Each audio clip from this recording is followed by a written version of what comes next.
Kim Chiu, nami-miss na si Paolo Avellino sa It's Showtime. Ikaw ba may namimiss ka? May namimiss ka ba? Parang ikaw eh.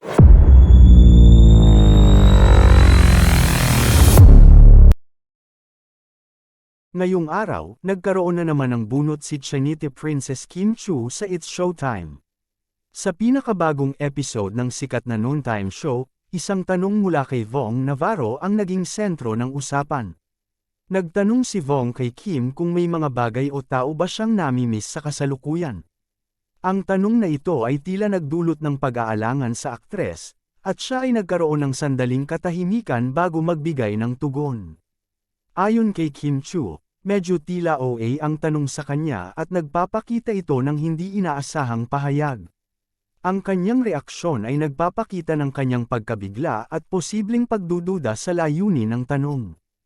Sa kabila nito, makikita ang kanyang pagiging bukas sa kabila ng pagkabigla sa tanong ni Vong.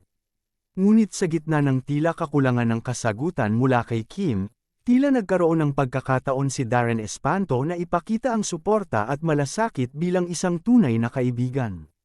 Pinaalala niya kay Kim na mayroon siyang kapatid na nasa ibang bansa na sa ngayon ay naiwan at siguradong nami-miss niya.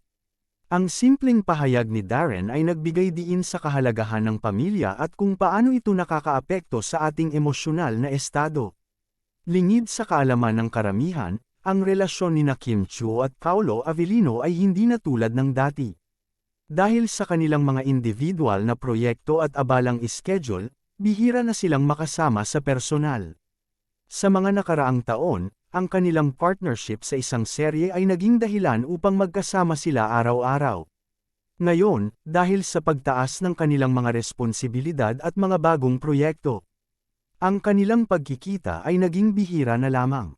Bagaman hindi na kasing dalas ng dati, ang kanilang pagkakaibigan ay nananatiling matatag. Kapag nagkakaroon sila ng oras sa kanilang mga busy na schedule, agad silang nagkakaroon ng pagkakataon na mag-bonding at magsama.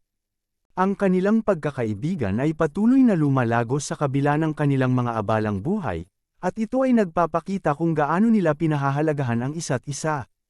Ang bawat pagsubok at pagbabago sa kanilang mga buhay ay nagdadala ng mga bagong hamon, ngunit sa kabila ng lahat ng ito, ang kanilang pagkakaibigan at pagkakaintindihan ay hindi nagbabago. Ang kanilang patuloy na pagsisikap na maglaan ng oras para sa isa't isa ay isang magandang halimbawa ng kung paano ang tunay na pagkakaibigan ay maaaring manatiling matatag sa kabila ng lahat ng pagsubok.